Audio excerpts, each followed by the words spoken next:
நேயர்கள் அனைவருக்கும் வணக்கம். நான் தான் மேஸ்டர் பரக்கண்ண பேசுறேன். இன்னைக்கு ஸ்டூடெண்ட்ஸோடைய வாழ்க்கையில முக்கியமான ஒரு விஷயமாக இருக்கக்கூடிய அந்த நீட் சம்பந்தப்பட்ட டாபிக் பேஸ் பண்ணி தான் பார்க்க போறோம். இதுக்கு முன்னாடி எண்ணற்ற பதிவுகள்லாம் நம்ம போட்டிருக்கிறோம். இன்னும் நம்ம டீட்டெயிலா சில விஷயங்கள் பேசணுன்றதுக்காக இந்த பதிவு. ஏன்னா இது ரொம்ப முக்கியமான ஒரு விஷயம். தவறான ஆலோசனை பெற்று நிறைய பேர் சில நேரங்களில் வந்து பாத்தீங்கன்னா அந்த மருத்துவத்துறைக்கான அமைப்புகள் என்பது இருக்காது. பசங்க ஒரு முடிவு எடுக்கிறாங்கன்னா அவங்க தனிப்பட்ட முறையில வந்து அவங்க விருப்பம் இருக்கலாம், இல்ல பெற்றோர்கள் வந்து ஃபோர்ஸ் பண்ணி சில விஷயங்கள் எடுக்க வைக்கலாம். ஆனா எது எப்படியாக இருந்தாலும் சரி, அவங்க ஜாதகத்துல அந்த கொடுப்பினை இருந்தால் மட்டுமே அதுல அவங்க சக்சஸ் வந்து ஆக முடியும். ஆனா சில நேரங்கள்ல அவங்க டைம் சரியில்லாத அமைப்புகள்ல தவறான ஆலோசனை அடிப்படையில சில விஷயங்கள் தேர்ந்தெடுத்துருவாங்க. ஒரு வருஷம் போகும், 2 வருஷம் போகும். 2 வருஷத்துக்கு அப்புறம் வந்து பாத்தீங்கன்னா பசங்களுக்கு மட்டும் பிரஷர் ஏறாது, பெற்றோர்களுக்கு அதை விட ரொம்ப கஷ்டமாக இருக்கக்கூடிய சூழல்கள் என்பது இருக்கும். ஏன்னா தினமும் அன்றாடம் நிறைய பேர் தொடர்பு கொண்டு பேசும்போது அவங்களுடைய குமுறல்களை சொல்லுவாங்க. சார் 2 வருஷம் ஆயிடுச்சு சார், 3 வருஷம் ஆயிடுச்சு, இப்ப தள்ளி போயிட்டே இருக்குது, அடுத்து என்ன பண்றதே தெரியல, பையன் லைஃப் பொண்ணு லைஃப் அடுத்த கட்டமா எப்படி போவோம், இந்த ஏதாச்சும் கிளியர் பண்ணிடுவாங்க. அந்த அளவுக்கு ஒரு கஷ்டப்பட்டு ஒரு விஷயத்தை சொல்லுவாங்க. அப்ப அந்த விஷயத்தை கிளியர் பண்ணும் விதமாக இப்ப என்ன விதமான ஒரு காம்பினேஷன் இருந்துச்சுன்னா கண்டிப்பாக அவங்க நீட்ல இருந்து சக்சஸ் ஆவாங்க. தைரியமா நம்ம பசங்களை என்பது ஒரு மோட்டிவேட் பண்ணி அந்த விஷயத்துல கொண்டு போகலாம் அப்படின்றதால அந்த பதிவு என்பது போட போறேன். அதாவது ஒரு உதாரண ஜாதகம் என்பது காட்ட போறேன். ஃபர்ஸ்ட் அதுக்கான காம்பினேஷன்ஸை ஜோதிடம் சார்ந்த விளக்கத்தை சொல்லிட்டு அதுக்கான ஒரு உதாரண அமைப்பு, அதாவது நான் எட்டிங்கே போட்டிருப்பேன் பாருங்க. 2 முறை நீட் தேர்வில் தோல்வி அடைந்து 3வது முறை வெற்றி பெற்ற ஒரு உதாரண ஜாதக அமைப்பு கேர்ள் ஸ்டூடெண்டோடைய ஒரு ஜாதகத்தை நான் போட்டிருக்கிறேன். அதாவது 15/10/2005 பிறந்திருக்கிறாங்க. 12:30 மணி மதிய டைம், திருநெல்வேலியில பிறந்திருக்கக்கூடிய ஒரு பெண்மணி. இவங்களுடைய அப்பா தான் நான் தொடர்பு கொண்டு பேசினாரு. எப்பன்னா 2024 அளவுல, இந்த 2024 அந்த நீட்டு அவங்க பொண்ணு எழுதி முடிச்ச ஒரு 2 நாள் கழிச்சு என்ன தொடர்பு கொண்டு பேசினாரு. அவரு வந்து பாத்தீங்கன்னா, சரி என்னோட பொண்ணு 2 முறை என்பது எழுதிக்குது, 2 முறையும் வந்து அந்த அளவுக்கு சரியான கீ செக் பண்ணிட்டு 2 முறையும் அந்த அளவுக்கு ஒரு பாசிட்டிவான அமைப்புல வரல சார், எதிர்பார்த்த அமைப்புகள்ல. இதுக்கப்புறம் அதுக்கான வாய்ப்புகள் என்பது இருக்குதா, தைரியமா வரைக்கும் மோட்டிவேட் பண்ணி பொண்ணை படிக்க வைக்கலாமா அப்படின்ற ஒரு விஷயத்த கேட்டிருந்தாரு. நான் அவருக்கான கன்சல்டேஷன் கொடுத்திருந்தேன். அது என்ன கொடுத்துறன்றத சொல்றதுக்கு முன்னாடி ஃபர்ஸ்ட் ஜென்ரலா சில விஷயங்கள் வந்து நம்ம பார்த்துப்போம். ஃபர்ஸ்ட் நீட் அப்படின்னு சொல்லி பார்க்கும்போது காமன் என்ட்ரன்ஸ் எக்ஸாம் தான். ஒரு மருத்துவத்துறையை படிப்பதற்கு அதுக்குள்ள போறதுக்கான இந்த நீட் என்ன எக்ஸாம்ல நீங்க எடுக்கக்கூடிய கட் ஆஃப் அடிப்படையில தான் உங்களுடைய விஷயங்கள் என்பது தீர்மானிக்கப்படுகிறது அப்படின்றத வந்து புரிஞ்சுக்க வேண்டியது இருக்கும். ஒவ்வொரு கேட்டகரிக்கும் ஒவ்வொரு கட் ஆஃப் என்பது இருக்கும். அதுக்குள்ள நம்ம போக விரும்பல. இப்போ ஜோதிடம் சார்ந்த விஷயங்கள்ல ஃபர்ஸ்ட் முக்கியமான விஷயம் என்பது லக்னம், லக்னாதிபதி. இந்த 2 விஷயங்கள் ஸ்ட்ராங்காக இருக்கணும். இது நல்ல அமைப்புல இருந்ததுன்னா அவங்க கண்டிப்பாக மெடிசின் சம்பந்தப்பட்ட ஃபீல்ட் என்பது போவாங்க. அவங்க நினைச்ச விஷயத்தை சக்சஸ் பண்ணுவாங்க. லக்னம், லக்னாதிபதி, அதே போல சூரியன், இந்த 3 விஷயங்கள் நம்ம கண்டிப்பா பார்க்க வேண்டியது இருக்கும். பர்டிகுலரா யார் ஒருவருடைய லக்னமோ இல்ல லக்ன அதிபதியோ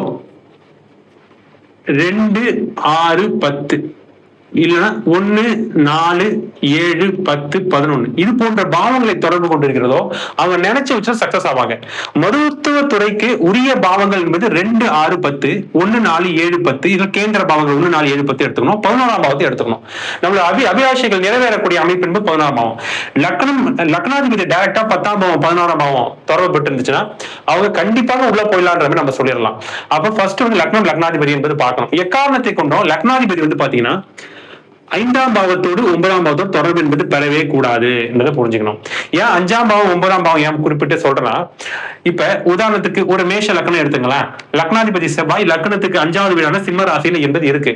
மருத்துவத்துறைக்கு உரிய பாவம், house of disease, house of medicine சொன்னீங்கன்னா 6ஆம் பாவம் தான். இந்த 6ஆம் பாவத்துக்கு 12ஆம் பாவம் 5வது வீடு இருப்பதனால் 6ஆம் பாவத்தை உடைக்கும். அப்ப லக்னாதிபதி ஜாதகரை குறிக்கக்கூடிய லக்னாதிபதியே லக்னத்துக்கு 5ஆம் பாவத்தில் 6ஆம் மருத்துவத்துறையை குறிக்கக்கூடிய 6ஆம் பாவத்துக்கு 12ஆம் பாவத்தில் இருந்ததுன்னா அப்ப எப்படி அதுக்குள்ள அவங்க போவாங்க? எக்ஸப்ட் ஒரே ஒரு விஷயம் மட்டும், லக்னாதிபதி 5ஆம் பாவத்தில் இருந்ததுன்னா மருத்துவத்துறை போறதுக்கான வாய்ப்புகள் குறைவாக இருக்கு. ஆனால் அந்த 5ஆம் பாவத்தில் இருக்கக்கூடிய லக்னாதிபதியை 6ஆம் அதிபதியோ 10ஆம் அதிபதியோ இல்ல 2ஆம் அதிபதியோ தொடர்பு என்பது நட்சத்திர அடிப்படையில இல்ல வந்து பார்வையில சேர்க்கையில தொடர்பு இருந்துச்சுன்னா இந்த ரூல் என்பது வேலை செய்ய இடத்துல. இப்ப மேஷ லக்னத்துக்கு உதாரணத்துக்கு சொல்றேன். இந்த அந்த பெண்மணியோட ஜாதகம் நான் ஒரு உதாரணத்துக்கு சொல்றேன். மேஷ லக்னத்துக்கு லக்னாதிபதி செவ்வாய் 5ஆம் பாவத்தில் இருக்கிறது. மருத்துவத்துறையை குறிக்கக்கூடிய 6ஆம் பாவத்தை உடைக்கக்கூடிய பாவம் 5வது வீடு இங்க இருப்பதெல்லாம் கிடைக்காது என்று சொல்லிவிடலாம். எக்ஸப்ட் ஒரே ஒரு விஷயம் தான், சப்போஸ் இந்த மேஷ லக்னத்துக்கு 10ஆம் அதிபதியான சனி இந்த 11ஆம் வீட்டிலிருந்து 7ஆம் பார்வையாக இங்க இருக்கக்கூடிய செவ்வாய் வந்து பார்த்தாலோ இல்லைன்னா வந்து மிதுன ராசியிலிருந்து தன்னுடைய 3ஆம் பார்வையாக வந்து இங்க இருக்கக்கூடிய செவ்வாய் லக்னாதிபதியை பார்த்தாலோ, அப்படி இல்லைன்னா இந்த விருச்சிக ராசியிலிருந்து 10வது பார்வையாக லக்னத்துக்கு 5வது வீட்டில் இருக்கக்கூடிய செவ்வாயை பார்த்தாலும், ஏன்னா வந்து சனிக்கு வந்து 3, 7, 10வது பார்வை என்பது இருக்கு. அப்ப கும்பராசியிலயோ இல்ல மிதுன ராசியிலோ இருந்து அதோட பார்வையின் மூலமா பட்டுச்சுன்னா ஆட்டோமேட்டிக்கா கிடைக்கும். இந்த இடத்துல சனி பார்வை பட்டுருச்சு, அங்க பாபத்துவமா ஆயிடுச்சு, அப்படி கிடைக்காதுன்னு சொல்லக்கூடாது. சில பேர் சொல்றது போல இந்த சனி என்பது இந்த இடத்துல இவருக்கு வந்து அந்த விஷயத்தை உள்ள கிடைப்பதற்கான சூழல் என்பது ஏற்படுத்தும். அப்ப லக்னாதிபதி வந்து 5, 9ஆம் பாவத்தில் இருக்கக்கூடாது. அப்படி இருக்கும் பட்சத்துல 2, 6, 10ஆம் அதிபதிகள் தொடர்புகள் நேரடியாக மறைமுகமாக தொடர்பு பெற்றிருக்கும் பட்சத்துல கண்டிப்பாக அவங்க எண்ணி நினைச்ச காரியத்தை நிறைவேற்றுவாங்க. லக்னாதிபதி பார்த்துட்டு தான் அடுத்த கட்ட விஷயத்துக்கு போனோம். ஏன்னா லக்னாதிபதி ஸ்ட்ராங்கா யாருக்கு இருக்குதோ அவங்க நல்ல நேம் அண்ட் ஃபேமா அவங்க நினைச்ச விஷயம் சக்சஸ் பண்ணக்கூடிய ஜாதகர்கள் என்று நம்ம சொல்லிவிடலாம். ஒரு மருத்துவத்துறை என்பது ஒரு டாக்டர் அப்படின்னு சொல்லி எடுத்துக்கும் பட்சத்துல மக்கள் எல்லாமே அவங்க இறைவனுக்கு நிகராக பாதிக்கக்கூடிய சூழல் என்பது இருக்கு. அந்த நிலைமையில் அவங்க இருக்க வேண்டும் என்றால் எதிர்காலத்தில் லக்னாதிபதி நல்ல அமைப்பில் இருக்க வேண்டும். இது ஃபர்ஸ்ட் முக்கியமான பாயிண்ட். அதுக்கப்புறம் சூரியனை பார்க்கணும். ஜாதகத்துல சூரியன் ஸ்ட்ராங்கா இருக்கணும். சூரியன் வந்து எக்காரணத்தை கொண்டும் தனக்கு வந்து ஆகாத கிரகங்கள் என்பது ராகு, கேது, சனி. சூரியன் ராகு, சூரியன் கேது. இந்த ராகு கேது கூட சேர்ந்துருச்சுன்னா கிரகணம் அடைஞ்சிடும்.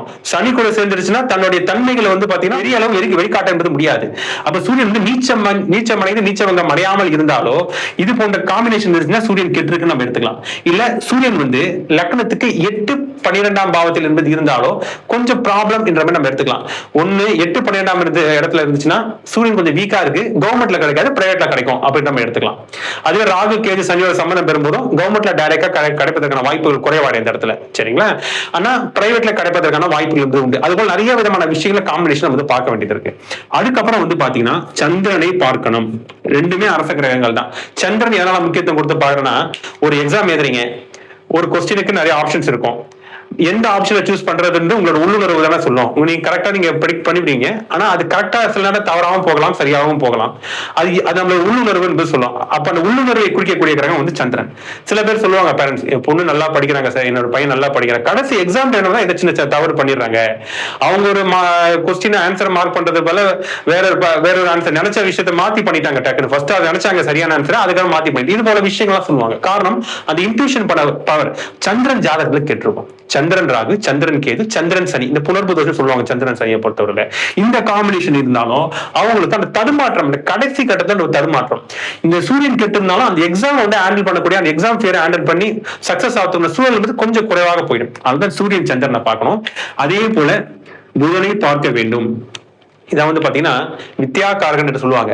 புத்தி கூர்மை, அந்த திறமைசாலியா இருப்பாங்க. புதன் ஸ்ட்ராங்கா இருந்தாங்கன்னா அவங்க வந்து படிக்கணும்னு அவசியம் இல்லை, படிக்காத மேதைகள் சொல்லுவாங்க, அது போல தன்மைகளை கொடுக்கும். அப்ப புதன் சூரியனோட சேர்ந்து ரொம்ப நெருங்கிய தொடர்புகளை அஸ்தங்கம் ஆயிருந்துச்சுன்னா புதன் ஆட்சி பெற்றிருக்கும், உச்சம் பெற்றிருக்கு, நீங்க நினைச்சிருக்கலாம். ஆனா இயற்கையாகவே சூரியனு, புதனு, சுக்கிரன் ரெண்டுமே ஒன்னா இருக்கக்கூடிய கிரகங்கள் சில நேரங்களில் வந்து ரொம்ப நெருங்கி போய் சூரியன் போய் அஸ்தங்கம் அடைஞ்சா தன்னுடைய பவரை இழந்துரும். அப்ப ஆட்சி பெற்று உச்சம் பெற்றிருக்கு, நல்ல அமைப்புல இல்லைன்னு நீங்க நினைக்கலாம். ஆனா அந்த இடத்துல அஸ்தங்கம் ஆயிருக்குன்றது நம்ம வந்து மறந்து விட்டுருவோம். புதன் வந்து எந்த நிலைமையில் என்பது இருக்கு, அஸ்தங்கம் ஆயிருக்கா, நீச்சம் அடைஞ்சிருக்கா, இல்ல வந்து 8, 12ஆம் அதிபதிகள் தொடர்பு பெற்றிருக்கா, இல்ல 5, 9ஆம் பாவங்கள் என்பது பெற்றிருந்தாலும் ஒன்றும் பிரச்சனைகள் இல்லை. ஆனா 8, 12ஆம் அதிபதிகள் தொடர்பு என்பது பெறக்கூடாது புதனை பொறுத்தவரையில. அதே போல ராகுவோட, கேதுவோட, சனியோட சம்பந்தம் டிகிரி வைஸ் நெருங்கத்துல இருந்துச்சுனாலும் கொஞ்சம் பிரச்சனைகள் என்பது கொடுக்கும். அந்த எக்ஸாம் வந்து தனக்கு அனாலிட்டிக்கல் ஸ்கில்ஸ் சொல்லக்கூடியது அது எல்லாமே புதன் தான். அப்ப அது கிளியர் பண்ணக்கூடிய அமைப்புகள் என்பது இருக்காது. அதே போல குருவை பார்க்கணும். குரு என்பது ரொம்ப முக்கியம், நாலேஜ், விஸ்டம். அப்ப இந்த 4 கிரகம், இன்னும் சில கிரகங்கள்லாம் இருக்கு, அது ரொம்ப முக்கியமான கிரகம், முக்கியமான பாவங்கள். அதே போல பாவத்துல 6வது வீடு, 6ஆம் அதிபதி ஸ்ட்ராங்கா இருக்கணும். 6ஆம் அதிபதி ஒண்ணு லக்னத்தில் இருக்கலாம், ஒன்றும் பிரச்சனை இல்லை. ஆனா 5வது வீட்லயோ 5வது வீட்லயோ 9வது வீட்டுல இருந்து 6ஆம் அதிபதி வீக் ஆயிடுச்சுன்னு அர்த்தம். 6ஆம் பாவம் தான் வந்து பாத்தீங்கன்னா ஒரு காம்படிஷனை சொல்லக்கூடியது. நீட் போன்ற போட்டி தேர்வுகளை சக்சஸ் ஆகணும், அந்த ஆர்வத்தை ஏற்படுத்தக்கூடிய அமைப்பு என்பது, அந்த போட்டி மனப்பான்மை தரக்கூடியது என்பது, அதாவது எதிரிகள் ஸ்தானம் சொல்லி 6வது வீடு என்பது அந்த காரகத்துவம் வச்சிருப்பாங்க. அப்ப 6ஆம் அதிபதி வீக்கா இருந்தாலும் சரி அவங்க போட்டி தேர்வுல சக்சஸ் ஆக முடியாது. இந்த விஷயத்தை கண்டிப்பா பார்க்கணும். செவ்வாயை கண்டிப்பாக பார்க்கணும். அந்த ஒரு கிரகத்தை பார்த்துங்க. செவ்வாய் தான் வந்து உத்வேகம். ஏன்னா ஒரு காம்படிட்டிவ் மைண்ட் இருந்தாதான், ஒரு போட்டி மனப்பான்மை இருந்தாதான் ஒரு சக்சஸ் ஆக முடியும். அந்த போட்டி மனப்பான்மை ஏற்படுத்தக்கூடியது 6வது வீடு, 6வது அதிபதி, அதே போல செவ்வாய். இந்த 2 விஷயங்களையும் வந்து நம்ம வந்து கவனமா பார்க்க வேண்டியது இருக்கு. அதே போல தசாபுத்தியை பார்க்க வேண்டியது இருக்கும். தசாபுத்திக்குரிய கிரகத்துல கோச்சாரத்தை பார்க்கணும். இப்படி பார்த்துட்டு தான் ஒரு விஷயத்துல முடிவு பண்ண வேண்டியது இருக்கும். நான் ஜென்ரலா வந்து எப்படி இருக்குன்னு நான் சொல்லிட்டேன். இப்ப இந்த ஒரு உதாரணத்தை நான் காட்டுறேன். இந்த பெண்மணியுடைய ஜாதகத்துல லக்னாதிபதி எப்படி இருக்குன்றது ஃபர்ஸ்ட் பாருங்க. லக்னாதிபதி வந்து தனுசு லக்னம், லக்னாதிபதி குரு, லக்னத்துக்கு 11ஆம் வீட்டுல நல்ல ஸ்ட்ராங்கான ஒரு அமைப்புகள் இருக்கு புதனுடைய சேர்க்கையில. ஓகேங்களா? புதன் வந்து 7ஆம் அதிபதி, 10ஆம் அதிபதி. குரு வந்து பாத்தீங்கன்னா லக்னாதிபதி, 4ஆம் அதிபதி. அப்ப 1, 4, 7, 10 அப்படியே கேந்திரங்கள் காம்பினேஷன் ஆட்டோமேட்டிக்கா வந்துருப்பாங்க. அப்ப நினைச்ச விஷயம் நிறைவேறக்கூடிய ஒரு ஜாதகி அப்படின்ற மாதிரி நம்ம எடுத்துக்கலாம் இதை நம்ம. ஆனா என்ன வீக் பாயிண்ட் அப்படி சொல்லும் பட்சத்துல சந்திரன் சனி பரிவர்த்தனை. நீங்க பரிவர்த்தனை நல்லது பண்ணணும் சில பேர் சொல்றாங்க, அது சுபத்துவம் அப்படிலாம் கிடையாது. இந்த சந்திரனும் சனியும் பரிவர்த்தனை என்பது 3, 8ஆம் அதிபதி பரிவர்த்தனை. ஓகேங்களா? அப்ப இது நெகட்டிவான அமைப்பு, ஏமாற்றத்தை கொடுக்கும், ஒரு டிசப்பாயின்மெண்ட் ஏற்படுத்தக்கூடிய ஒரு அமைப்பு என்பது இருக்கும். இந்த பெண்மணிக்கு வந்து பாத்தீங்கன்னா சனி தசை தான். இந்த சனி தசையை தான் அவங்க வந்து பாத்தீங்கன்னா இந்த எக்ஸாம்ல அவங்க எழுதிட்டு இருக்காங்க. அப்ப சனி வந்து பரிவர்த்தனை பெற்றிருந்தா உடனே கிடைச்சிருக்கணும். இவங்க வந்து ஒரு முறை 2 முறை வந்து மிஸ் ஆயிட்டு 3வது முறை தான் கிடைச்சது. நான் வந்து அந்த 2வது முறை எழுதி முடிச்சிட்ட பிறகு நம்ம தொடர்பு கொண்டு பேசியிருந்தாரு 2024 பிற்பகுதிகளை. நான் உங்க ஜாதகத்தை பார்த்து இது போல காம்பினேஷனா இருக்கு அனலைஸ் பண்ணி பார்த்து டீட்டெயிலா 3வது முறை கண்டிப்பாக கிடைக்கும். அடுத்த புத்தி வந்து உங்களுக்கு பொண்ணுக்கு வந்து ராகு புத்தி என்பது ஸ்டார்ட் ஆகுது. ராகு என்பது நிச்சயமாக நல்ல விஷயத்தை ஏற்படுத்தி தரும் அப்படின்ற விஷயத்தை சொல்லியிருந்தேன். அதே போல 2025 சக்சஸ் ஆனாங்க. சமீப காலகட்டத்துக்கு முன்னாடி மீண்டும் தொடர்பு கொண்டு பேசியிருந்தாங்க. அவங்க அடுத்த பொண்ணுக்கும் பயோமேக்ஸ் தான் எடுத்திருக்காங்க சார், நீட் தான் படிச்சு ப்ரிப்பேர் பண்ணிட்டு இருக்காங்க, சக்சஸ் ஆவாங்களான்றத என்கிட்டே கன்சல்டேஷனுக்காக வந்திருந்தாங்க. அப்ப சொல்லும் போது நம்ம கொடுத்த கன்சல்டேஷனை சொல்லி அந்த விஷயத்த சொல்லியிருந்தாங்க. அது எப்படி எடுத்தோம்ன்றத நான் உதாரணத்தை நான் போடுறேன். அப்ப இந்த ஜாதக அடிப்படையில சூரியன் கேது காம்பினேஷன் இருக்கக்கூடாது நான் சொல்லியிருக்கிறேன். ஆனா லக்னத்துக்கு 10ஆம் பாவத்துல இருந்து சூரியன் திக்பலம் அடையும், ஸ்ட்ராங்கான ஒரு அமைப்புல இருந்து மாறிடும். அப்ப சூரியன் ஸ்ட்ராங்காக இருக்கு. இருந்தாலும் அந்த கேது என்பது சில தடைகளை ஏற்படுத்தும், தடைகளை ஆட்டோமேட்டிக்கா ஏற்படுத்திருச்சுன்றது புரிஞ்சுக்கணும். அதே போல சந்திரன் என்பது ரொம்ப பாசிட்டிவா இல்ல, சனியோட வீட்டுல இருக்கக்கூடிய சந்திரன் பாசிட்டிவாக இல்ல, ஒரு சில தடுமாற்றம் என்பது கடைசி கட்டத்துல வந்திருக்கு அவங்களுக்கு. செவ்வாய் நல்லா இருக்கும்னு சொல்லியிருக்கேன். செவ்வாய் ஒன்றும் பிரச்சனை இல்லை, செவ்வாய் நல்லா ஸ்ட்ராங்கா நல்ல அமைப்பு தான் இருக்கு. செவ்வாய்க்கு வந்து பாருங்க குரு புதனுடைய பார்வை, குரு புதனுடைய பார்வை 7ஆம் பார்வை செவ்வாய்க்கு என்பது படுது. அப்ப ஆட்டோமேட்டிக்கா செவ்வாய் இந்த இடத்துல, ஏன்னா குரு வந்து குருவும் புதனும் 1, 4, 7, 10ஆம் அதிபதி. அப்ப 7ஆம் பார்வையாக செவ்வாய் பாக்குதுன்னா செவ்வாய் ஸ்ட்ராங்கா இருக்கு. செவ்வாய் ஸ்ட்ராங் ஆனதுதான் மற்றவர்கள் படக்கூடிய அந்த பெயினையோ சஃபரிங்கோ பார்க்கக்கூடிய தன்மைகள் என்பது இருக்கும். இந்த மருத்துவத்துறைக்கு இது ரொம்ப முக்கியமான ஒரு விஷயம். அப்ப அது ஸ்ட்ராங்கா இருக்கு. அப்ப வீக்காக இருக்கக்கூடியது சனி வீக்கா இருக்கு. லக்னத்துக்கு 8ஆம் பாவத்துல சனி என்பது இருக்கு. அதே சனி தசை என்பது கரண்டா நடக்குது. அவங்க சனி தசை சந்திர புத்தியில இருந்து ட்ரை பண்ணிட்டு இருக்காங்க. அதுக்கப்புறம் செவ்வாய் புத்திலையும் ட்ரை பண்ணாங்க. நான் அப்ராக்சிமேட்டா போடுறேன் 2023 சந்திர புத்தி டைம் முன்ன பின்ன வரும், அது எப்படின்ற மாச கணக்குல போல. இப்ப செவ்வாய் புத்தி 2024 நடந்துச்சு. இந்த 2 டைம்ல உங்களுக்கு கிடைக்கல. ஆனா நான் இந்த செவ்வாய் புத்தி டைம்ல தான் 2024 பிற்பகுதியில் தொடர்பு கொண்டு பேசினாங்க. அடுத்த புத்தி ராகு புத்தி நிச்சயமாக கிடைக்கும், ஸ்டார்டிங்ல கிடைக்கும் அப்படின்ற மாதிரி சொல்லியிருந்தேன் உங்களுக்கு நான். அதே போல ராகு புத்தியில அவங்களுக்கு கிடைச்சது. காரணம் என்ன அப்படின்னு சொல்லி பார்க்கும்போது இது புத்தி புதன் நினைச்சிட்டு போறீங்க.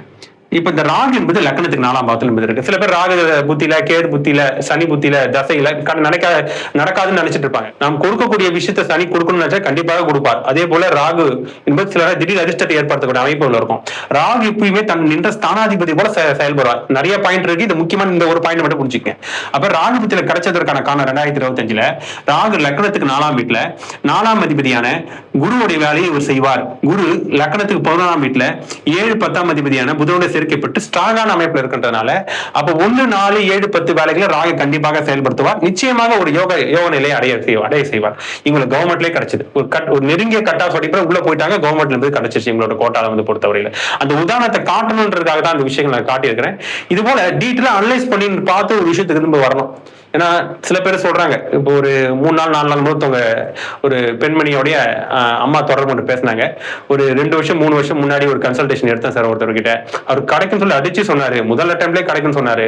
ஆனா இப்ப 3வது அட்டெம்ட் முடிச்சு 4வது அட்டெம்ட் என்பது வந்துருச்சு சார், என்ன பண்றதே தெரியல. அதுக்கப்புறம் நம்ம பார்த்து அதுக்கான கொடுப்பனை என்பது அந்த பெண்மணிக்கு ரொம்ப கம்மியான ஒரு அமைப்புல இருக்கு. அதுக்கப்புறம் நான் மாத்தி அவங்களுக்கு டென்டலோ வெட்டினரியோ சித்தோவோ கிடைக்குன்ற மாதிரி நான் ஆலோசனை என்பது கொடுத்துருக்கிறேன். எது கிடைக்குதோ எடுத்துங்க. இதெல்லாம் ஆல்ரெடி முன்னாடி கிடைக்கக்கூடிய சுச்சுவேஷன் இருந்துச்சு, நான் தான் மிஸ் பண்ணிட்டேன். ஏன்னா இந்த அந்த பெண்மணியோடைய பொண்ணுடைய ஜாதகத்துல சில விஷயங்கள் ஸ்ட்ராங்கான அமைப்புல இல்ல, MBS பண்றதுக்கான சூழ்நிலை. இது போல கன்சல்டேஷன் எண்ணற்ற பேர்கள் எடுத்து கொடுத்திருக்கிறேன். இதை டீட்டெயில் அனலைஸ் பண்ணி பார்த்து ஒரு கன்சல்டேஷன் நம்ம ப்ராப்பரா கொடுக்கணும் அஸ்ட்ராலஜர் பொறுத்தவரையில என்று சொல்லி இந்த பதிவை முடித்துக் கொள்கிறேன். மேலும் ஜாதகம் பார்க்கணும், வாஸ்து சார்ந்த கன்சல்டேஷன், இது போல நீட் சம்பந்தப்பட்ட விஷயங்கள் கன்சல்டேஷன் தேவைப்படுது, ஸ்பெசிபிக்கா தொடர்பு கொண்டு பேசலாம். என்னோட கான்டாக்ட் நம்பர், வாட்ஸ்அப் நம்பர் சேனலே டிஸ்கிரிப்ஷன் கொடுத்திருக்காங்க. மீண்டும் பல நல்ல தகவலுடன் உங்களை அடுத்த பதிவில் சந்திக்கும் வரை உங்களிடம் விடைபெறுவது உங்களின் அஸ்ட்ரோ பரத் கண்ணன். நன்றி, வணக்கம்.